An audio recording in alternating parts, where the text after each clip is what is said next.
In today's video, let's take a look at the way that you can fix the TikTok Explore page problem.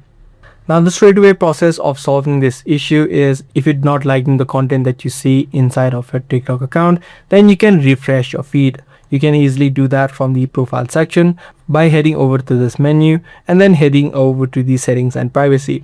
From this menu, you can head over to the content preferences, and right here you'll see the option called refresh your For You feed. You can just head over to it, tap on start and then tap on go to For You feed. And now as soon as you do that, you'll start to see new content being displayed inside of your TikTok. What you can also try out is try to clear the app cache. So head over to your profile section again, head over to settings, scroll down and then head over to free up space. Right here you'll see the option called cache. Now apart from this, what you can also try out is head back to the content preferences settings.